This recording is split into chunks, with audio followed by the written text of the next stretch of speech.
J'espère que vous allez bien. J'espère que vous vous portez bien. L'Algérie, ils ont dit, elle a dit, mais beaucoup d'autres de nos compatriotes ont été un peu d'accord avec elle, même s'ils n'ont pas osé le dire après la polémique internationale qui a dépassé les frontières du Côte d'Ivoire et du continent africain. Soit disant, l'Algérie devrait être située entre le Portugal et l'Espagne. Chef, la polémique de Madame Sofia a dit que depuis le 16 ou le 17 janvier dernier, depuis le début de cette Coupe d'Afrique des Nations en tout cas, et cette vidéo, ce qu'elle a dit, les propos extrêmement racistes et choquants, son expulsion. Maintenant, elle a dit Madame Sofia, la raciste, l'exxénophobe, l'anti-africaine, l'extrémiste, elle est en train d'être valorisée et invitée sur les plateaux de télévision en Algérie. Ils se prennent en photo avec elle, où elle continue à parler, à s'exprimer, à justifier ses propos, etc. Mais on va essayer d'être professionnel. On va essayer de vérifier, est-ce que réellement l'Algérie mériterait d'être située entre l'Espagne et le Portugal, parce qu'elle est trop développée par rapport au continent africain. Voilà. L'Algérie serait trop développée selon les racistes algériens, selon cette influenceuse soutenue encore une fois par le régime algérien, très proche du régime algérien, visiblement une amie de M. Jamel Belmadi. Elle se prend plusieurs fois en photo avec lui, elle lui parle, etc. Et elle est proche de plusieurs membres du bureau de la Fédération algérienne de football. Et elle est proche même de plusieurs membres des services de sécurité, Orange Méditerranée, le ministère des Affaires étrangères, il y a des autorisations pour organiser des rassemblements, même drame. Visiblement, ils lui ont même donné de l'argent pour organiser des actions pour le soutien du régime algérien en Europe. Non, peut-être on oublie la personne, ce qu'elle représente, toute la honte internationale qu'elle a fait, euh, la honte internationale qu'elle a balancée sur notre pays. Ben déjà, on va vérifier les faits. L'Algérie est-elle réellement trop développée par rapport aux autres pays de l'Afrique subsaharienne, l'Afrique noire, et est-ce que sa place est beaucoup plus sur le continent africain et sur le continent européen? Nous des rapports, comme le niveau de développement d'un pays, il est mesuré par plusieurs critères, qui sont des critères objectifs. Le développement économique, la croissance économique, le progrès scientifique, le niveau de vie de la population, la qualité de vie de la population, la qualité du système de santé, la qualité du système d'éducation nationale, la qualité des universités, plusieurs critères qui sont mesurés par plusieurs organismes internationaux, qui sont la Banque mondiale, le FMI. Il y a un certain nombre d'organismes internationaux qui peuvent être des organismes universitaires, privés, des centres de recherche, des think tanks, des cercles de réflexion qui proposent à chaque année des classements pour mesurer le niveau de développement et qui classent les pays à travers le monde selon leur niveau de développement. Et c'est à l'échelle régionale, il y a des classements sur l'Afrique.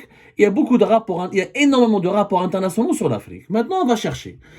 Par exemple, on a un rapport concernant la transformation économique des pays africains. Alors, il y a un centre de recherche qui s'appelle le Centre africain pour la transformation économique, qui a publié en 2023, en octobre 2023, un rapport sur les pays africains qui ont réussi leur transformation économique. Le classement, il s'est appuyé, il a mesuré, il a étudié 14 critères. C'est la valeur ajoutée du secteur industriel, la part des activités non extractives dans les exportations, c'est-à-dire que le pays peut exporter autre chose que les matières premières, la productivité dans les secteurs d'activité économique, l'emploi, la création d'emplois, comment il a organisé le marché formel du travail, les produits technologiques, quelle est la part des produits technologiques dans les exportations, la compétitivité des exportations, la productivité, la mise à niveau technologique et le bien-être humain. Avec les critères qui ont été utilisés par le Centre africain de recherche sur la transformation économique, ou pour la transformation économique, pour classer les pays africains qui ont réussi à transformer leur économie. Dans ce classement, la Tunisie a été première, l'Afrique du Sud deuxième, le Maroc troisième, l'île Maurice cinquième, Eswatini c'était quatrième, l'Égypte sixième, Gabon septième, l'Algérie elle est où? 13e. Même pas dans le top 10.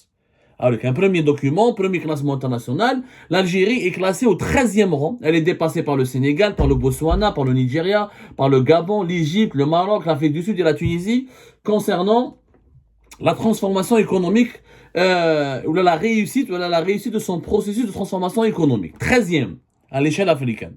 Donc, elle n'est pas première au niveau de la transformation économique. Donc, de ce point de vue, du point de vue du critère de la transformation économique, l'Algérie n'a pas de place entre le Portugal et l'Espagne, puisque déjà à l'échelle du continent africain, elle est 13e. Elle n'est même pas dans le top 10. même pas dans le top 10. Regardons un autre classement. Le classement, t'as les pays des économies les plus innovantes. À la belle, comme chaque année, il y a une organisation mondiale qui s'appelle l'Organisation mondiale de la propriété intellectuelle, qui mesure les performances des pays à travers l'innovation dans leur économie. C'est-à-dire combien ils sont prêts, combien de pays, les pays, combien ils créent, combien sont les brevets de recherche, quelles sont les nouvelles créations, les nouvelles inventions, pays par pays, et comment les inventions peuvent être industrialisé ou la commercialisé. Qui est un seul critère, le capital humain, la recherche scientifique, les infrastructures, le perfectionnement des marchés, le perfectionnement des entreprises, la maîtrise des connaissances en technologie et les produits de créativité. Et l'Organisation mondiale de la propriété intellectuelle fait un classement mondial, ensuite un classement régional pour l'année 2023. L'Algérie a été classée combien? La SEBCOM, puisque certains Algériens prétendent que leur pays devrait se situer plutôt entre le Portugal et l'Espagne et non pas sur le continent africain. Et bien sur le classement régional, l'Algérie ne figure ni pas dans le top 10, ni dans le top 20. L'Algérie est située au 20e rang concernant l'indice ou la performance au niveau de l'innovation de son économie. C'est-à-dire qu'au niveau de l'indice des économies les plus innovantes, l'Algérie clôture le top 20 africain. Elle est dépassée par 20 pays africains. L'île Maurice, le Maroc, le Botswana, le Cap-Vert, le Sénégal, le Ghana, le Kenya, le Rwanda, la Côte d'Ivoire, la Tanzanie, le Zimbabwe, la Zambie, le Togo sont tous considérés par l'Organisation mondiale de la propriété intellectuelle comme des économies beaucoup plus innovantes que l'économie algérienne. Donc, on voit mal comment l'Algérie, du point de vue de l'innovation économique ou de l'innovation technologique, comment elle peut prétendre à une place entre l'Espagne et le Portugal, alors qu'elle n'arrive même pas à rivaliser avec le Togo, le Cap-Vert, le Sénégal, le Ghana, sans parler de l'Afrique du Sud, du Nigeria et de l'Égypte. Premier classement. Donc, je vois un autre classement, deuxième classement. Je vois un troisième classement. معليش حنا نتبعوا قالت لك المخلوقه هذه رئيس الجمهوريه لازم يبعث le président de la République devrait envoyer des gens, des Algériens et des Algériennes Côte d'Ivoire باش يشوفوا combien leur pays est beaucoup plus développé. عجب شو حنا رانا لا السويد وهما راهم في l'Afrique. ما عليناش نشوفوا l'indice, le classement à la Banque africaine de développement où l'Algérie est l'un des membres les plus importants. La Banque africaine de développement, elle fait chaque année, pratiquement chaque année, le classement des économies africaines les plus industrialisées. Est-ce que l'Algérie, elle a une économie plus industrialisée que les autres pays africains? Pas du tout. L'Algérie ne figure même pas dans le top 10. Je dis bien que l'Algérie ne figure même pas dans le top 10 des économies africaines les plus industrialisées. La première économie africaine la plus industrialisée, c'est l'Afrique du Sud. La deuxième, c'est le Maroc. La troisième, c'est l'Égypte. La quatrième, la Tunisie. Cinquième, l'île Maurice. Eswatini, sixième. Sénégal, septième. Huitième, Nigeria. Neuvième, Kenya. Dixième, Namibie. باش تجي من بعد l'Algérie, موراها le Gabon. Donc l'Algérie, là encore une fois, au niveau des économies industrialisées, elle est de loin, elle n'est pas du tout un cas d'exemple et elle ne peut pas prétendre rejoindre le club des pays européens puisqu'il y a sur le continent africain elle-même, elle n'arrive pas à s'en sortir, elle n'arrive pas à se démerder ou à se débrouiller, elle n'arrive même pas à rivaliser avec des pays africains. Mais allez, on peut faire cet exercice pendant 3 heures, 4 heures. Je peux vous sortir et bzef les classements. On a un autre classement. Pour vous faire plaisir et pour faire plaisir aux racistes algériens, aux xénophobes, aux idiots, aux cons, aux hmir. Parce que pour moi, un raciste, c'est ahmar, ni plus ni moins. Mais il se croit plus intelligent que tous les Africains. Nerdo le classement, t'as l'Organisation mondiale, l'Union internationale des télécommunications, qui classe le niveau de développement des technologies de l'information et de la communication par pays. Hada, c'était en 2023. L'Organisation mondiale, l'Union internationale des télécommunications. Ce sont tous des organisations qui sont liées directement ou indirectement aux Nations Unies. Donc c'est des classements très, très neutres. Le premier pays, c'est le Maroc. La deuxième, Maurice, Seychelles, Afrique du Sud, Libye, je ne sais pas, l'Algérie. Donc l'Algérie, elle est loin, elle ne domine pas le continent africain. Et même si elle s'en sort plus ou moins bien dans ce classement par rapport au classement précédent que nous avons évoqué, elle reste encore sous-développée par rapport à l'Afrique du Sud, par rapport aux Seychelles, par rapport à l'île Maurice, par rapport au Maroc ou par rapport à la Libye. Zed, on va aller vers d'autres classements. On va faire d'autres classements, il n'y a pas de problème.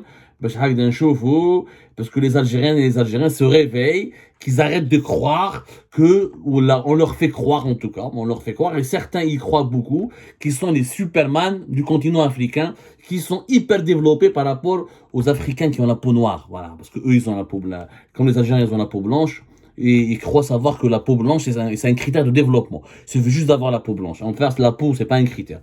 Nardou, le classement des 250 meilleures universités en matière d'employabilité des diplômés.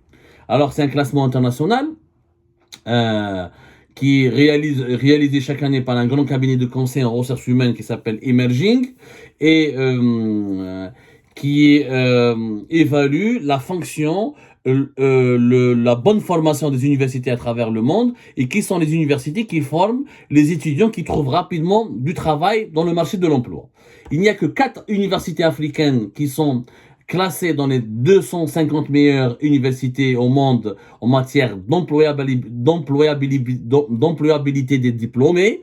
L'employabilité, c'est quoi? C'est quand un diplômé arrive à trouver facilement du travail grâce à sa bonne formation au sein de son université. Ces 4 universités sont l'Université du Cap en Afrique du Sud, Moura à l'université de Casablanca au Maroc, Moura à l'université du Caire en Égypte, et ensuite nous avons une autre université sud-africaine, c'est l'université sud-africaine de Stellenbosch. Voilà. Ce sont les seules 4 universités, 2 universités sud-africaines, une université égyptienne et une université marocaine. Il n'y a pas d'université algérienne, donc je ne vois pas comment l'Algérie, du point de vue de Madame Sofia, elle peut rivaliser, ou là elle peut se situer, ou là elle peut prétendre être la voisine de l'Espagne ou là du Portugal. On peut continuer encore. Mais je suis prêt à faire cet exercice pendant 24 heures. Je suis prêt à ne pas m'arrêter, à prendre tous les classements internationaux et pour voir est-ce que sarahatan, nous sommes trop puissants. Peut-être que nous sommes vraiment très puissants et on n'en a pas d'idée. C'est vrai, peut-être que nous sommes une grande puissance. Peut-être que Madame Sofia a raison, que la géographie s'est trompée, qu'on devrait trouver un moyen pour nous arrimer, nous sortir du continent africain, on est trop, les pays de l'Union africaine, les pays de l'Union européenne, pourquoi pas. On s'est trompé de continent. On s'est trompé de continent. Mais la bonne chose qui va changer. On va rechercher le classement des pays africains en matière de transparence concernant les dépenses fiscales. Voilà. Alors, c'est un classement qui est réalisé régulièrement par le Comité politique économique de l'Union européenne et l'Institut allemand pour le développement et la durabilité. Il dresse donc le classement des pays africains qui savent comment utiliser leurs recettes fiscales et qui savent gérer leur système fiscal et qui savent gérer leurs recettes fiscales et qui ont un système où le système fiscal il est transparent, contrôlable et les citoyens de ce pays, des pays africains peuvent le contrôler ou peuvent accéder à ce système fiscal. Et c'est un système fiscal qui est moderne. Et bah, dans le top 10, il n'y a pas l'Algérie. Il y a le Bénin, il y a le Niger, il y a la Tunisie, il y a le Maroc, il y a le Cameroun, il y a le Burkina Faso, il y a l'Ouganda, il y a le Rwanda, il y a le Côte d'Ivoire, il y a le Mali, il n'y a pas l'Algérie. L'Algérie, grande puissance, les auteurs de ce classement, ils ont dû certainement oublier que l'Algérie se trouve sur le continent, ne se trouve pas sur le continent africain, elle était sur le continent européen, mais l'Algérie devrait donc faire l'objet d'un classement européen. Ce n'est pas le cas, vous avez bien compris. Donc nous n'avons pas, nous ne sommes même pas dans le top 10 des meilleurs systèmes fiscaux du continent africain, ou des systèmes fiscaux les plus transparents, les plus modernes du continent africain. Aïe. Où est-ce que vous dans le classement? Vous voulez que je continue honnêtement? يا ناس حشموا شوية. والله يا ناس لازم نحشموا شوية.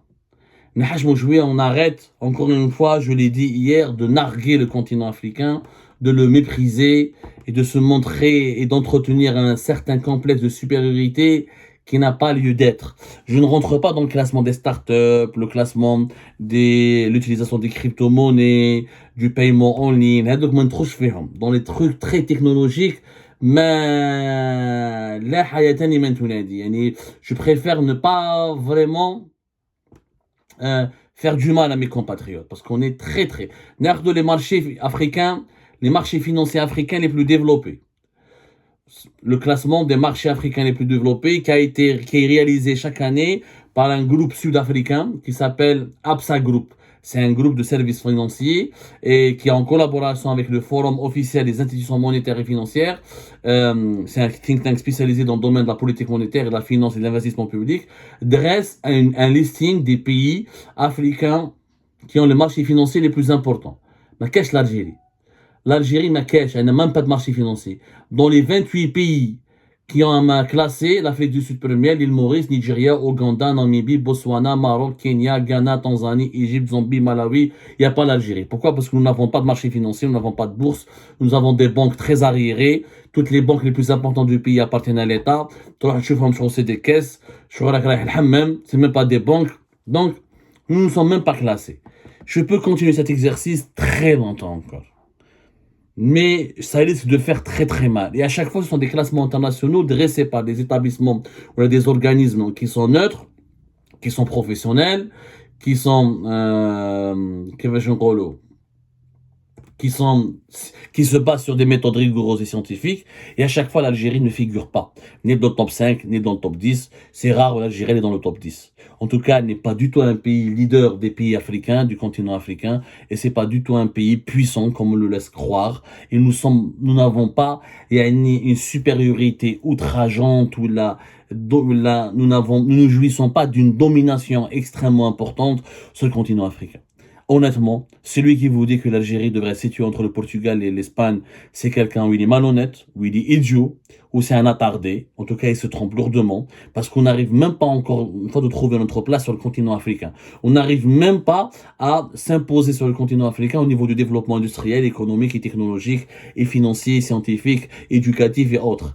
Donc on devrait vraiment se fermer la gueule un peu, se faire fermer la gueule, se taire et se mettre au travail, faire preuve de modestie, d'humilité et arrêter de prendre de haut les autres pays africains qui sont en train de progresser et qui sont en train de faire beaucoup mieux que nous. Sauf que eux, ils font pas de bruit, ils travaillent. Quand nous, on insulte, on diffame, on dénigre et on fait que des conneries, quoi.